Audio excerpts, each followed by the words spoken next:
Welcome back, everyone. We're diving deep today into something pretty incredible, microclimates. Specifically, the ones you find in the Himalayas, Himachal Pradesh region. Yeah, it's a fascinating area. It really is. We've got a whole bunch of research, some articles here. We're going to break it all down. Most people think of the Himalayas and they think of just like ice and snow. Right, one giant, cold, vast landscape. Right. But it's way more complex than that. That's absolutely. There's this whole hidden world of microclimates in Himachal Pradesh, each one totally unique, like its own little ecosystem, shaped by the mountains themselves. Okay, so that's what I wanted to ask you about, actually.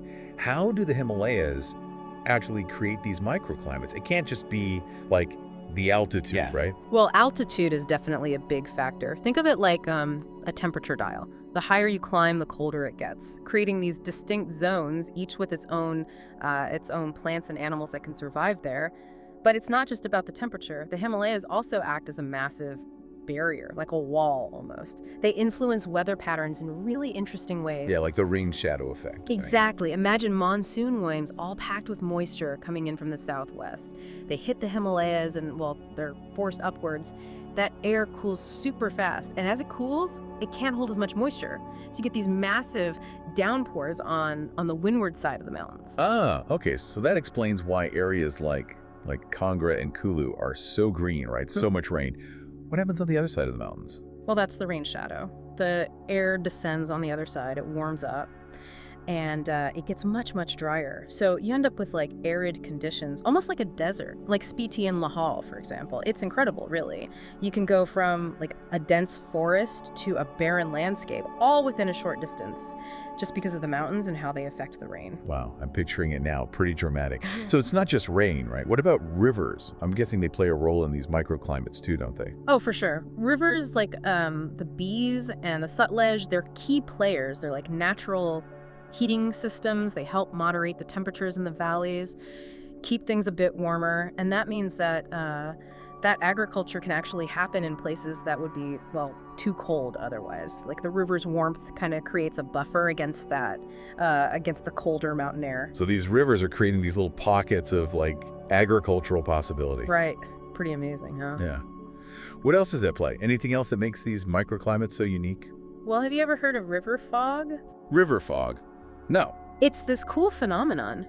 Happens when the warm, moist air from the river meets the colder valley air, creates this thick fog, blankets everything, affects the temperature, even visibility. Oh, wow. So these valleys must experience some crazy temperature swings then. Yeah, they do. Speaking of temperature, there's another interesting thing that happens. Temperature inversions. You'd think that the valley floor would be warmer than the hills around it, right? But in winter, it's the opposite. Really? Yeah. Cold, dense air gets stuck in the valley, and warmer air sits above it. It's like a layer cake of air almost, coldest at the bottom. So you could have frost on the valley floor in places like Shimla or Manali, even when it's sunny. Exactly. It's counterintuitive, but that's how these microclimates work. They keep you guessing. They do, and I can't forget the glaciers, obviously. Yeah. Huge part of the Himalayas. What role do they play in all of this? Glaciers, well, they act like giant air conditioners. They release meltwater, which helps moderate temperatures and feeds the rivers. Take the Bara-Shigri Glacier, for instance. Its meltwater flows into the Chenab River, creates this cooling effect that impacts the entire valley. Pretty incredible how these massive ice formations can influence things on such a large scale. Yeah, they're vital to the whole system. Yeah. But I know glaciers are, well, they're facing challenges, especially with climate change. You're right, it's a major concern. As glaciers shrink, there's less meltwater. That means less water for rivers, and potentially changes to these delicate microclimates. It's a complex situation that scientists are still studying. Yeah, lots at stake here. We've got the Himalayas controlling the monsoons, the altitude creating these temperature zones, rivers acting like heating systems, and glaciers influencing the whole climate. It's all connected. And I imagine there must be some pretty wild weather events that happen in this kind of system. Oh, absolutely. We haven't even touched on cloudbursts yet. Now, those are a whole other level of microclimate drama. Wow. Powerful, unpredictable, can totally reshape the landscape. Cloudbursts, huh? Okay, I'm intrigued. Let's talk about those next. All right, cloudburst. You got to tell me more. What are they like? Okay, so picture this. You're in the Kulu Valley, right? Lush green, mountains all around, sun's out, nice and peaceful. Suddenly, boom, sky goes dark, and this intense downpour starts. out of nowhere. That's a cloudburst. A sudden, super localized deluge of rain, like a massive amount of water, all at once. So it's kind of like that rain shadow effect we talked about, but like way faster. Yeah, you could say that. It's an extreme event. Happens when all this moist air gets forced upwards really rapidly by the mountains. The air rises, it cools, condenses, forms these huge clouds, and then boom, they release all that water in one concentrated burst. Wow. And what happens then? Like, what's the impact? Oh, it can be dramatic. Flash floods, landslides. Sometimes they can even reshape the landscape. Really? I hadn't thought about that. That they'd actually change the shape of the land. That's intense. What about the ecosystems? I bet those cloudbursts have a big impact on, the plants and animals too. Yeah, definitely. Cloudbursts can be, well, destructive, of course. You get soil erosion, vegetation gets damaged, but they can also be regenerative in a way. They replenish water sources, sometimes create new habitats. It's like this sudden influx of water can wash away nutrients and displace organisms, but then it also creates this fertile ground for new growth, kind of a reset button almost. So these microclimates are constantly changing then, not just like slowly over time, but also from these sudden events. Exactly. There's a dynamic system, always in flux. Okay, so we've got all these powerful forces at work, right? Mountains, glaciers, rivers, these crazy cloudbursts. It's a lot to take in. But where do we fit in all of this? I mean, humans, right? We can't just be like passive observers in this whole thing. Oh, we're definitely not passive observers. Human activity has a huge impact on these microclimates. One big one is deforestation. When you clear forests for timber or agriculture, the land becomes way more vulnerable to erosion and temperature changes. Right, because trees help regulate all of that. Yeah. Temperature, moisture, even the soil. Exactly. They're essential. And then there's urbanization. Cities like Shimla, for example, all that concrete, all those paved surfaces, they absorb and radiate heat. Creates these, what we call heat islands. Heat islands, what are those? They're basically areas within the city that are much warmer than the surrounding rural areas, changes wind patterns, affects air quality, and can even impact rainfall in the surrounding microclimates. So even seemingly small things like building a new building can have these ripple effects on the whole system. It really shows how connected everything is. What about agriculture? Himachal Pradesh is known for its diverse crops, right? How does that fit into all of this? Well, agriculture is totally tied to these microclimates. The reason Himachal Pradesh has such a variety of crops, apples, tea, wheat, barley, all of that, is because of the diversity of its microclimates. Each crop needs specific conditions to thrive, and the farmers here have adapted their practices over generations to really work with these microclimates. So those famous Canon apples, they only grow at those higher elevations because of the cooler temperatures. Yeah. And the tea plantations down the valleys need those warmer, wetter conditions. It's like each microclimate has its own specialty crop.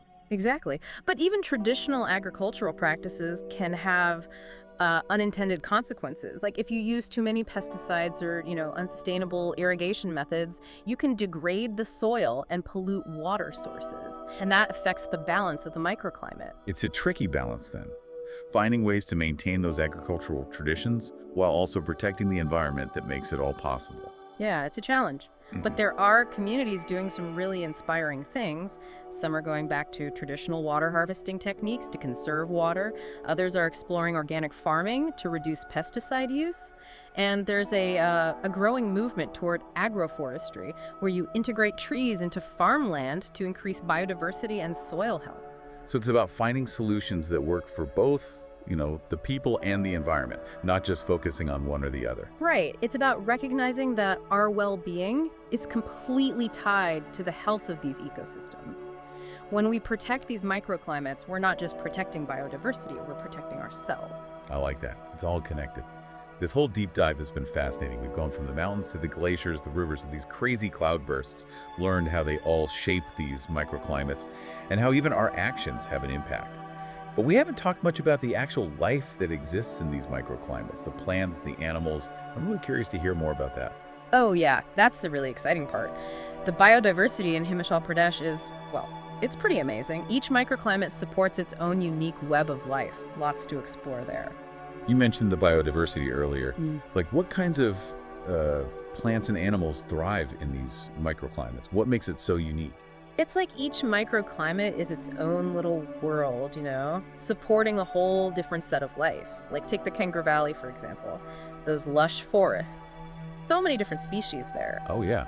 Like what? You've got all kinds of colorful birds, monkeys, Hmm. even leopards and Himalayan black bears. Wow.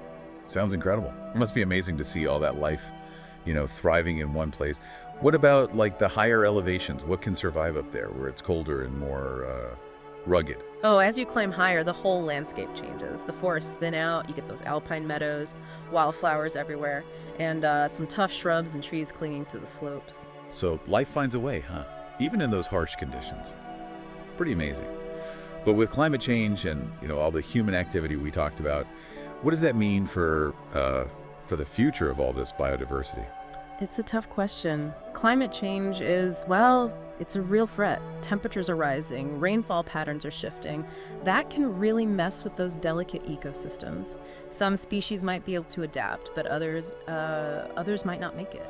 Yeah, it's a lot to think about. So what can we do? I mean, how do we protect these incredible ecosystems? Well, we have to start by understanding that these microclimates aren't just isolated pockets, they're all connected. So we need a more holistic approach to protect them, one that considers both people and the environment. Okay, like what would that look like? It means promoting sustainable land management, Yeah, protecting those forests, creating protected areas to safeguard those critical habitats. It's about working with nature, not against it. yeah, that makes sense. Finding ways to, coexist instead of just trying to control everything. Right. We need to remember that our well-being is directly tied to the health of these ecosystems. When we protect these microclimates, we're protecting ourselves, ultimately. Yeah, that's a good point. Well, this whole deep dive has been eye-opening, to say the least. We've learned about how the Himalayas create these microclimates from the valleys to the peaks. We talked about those powerful forces that shape them, monsoons, glaciers, even those crazy cloudbursts. And of course, we can't forget about our own impact on these systems. So much to think about. Absolutely. Any final thoughts you want to leave our listeners with?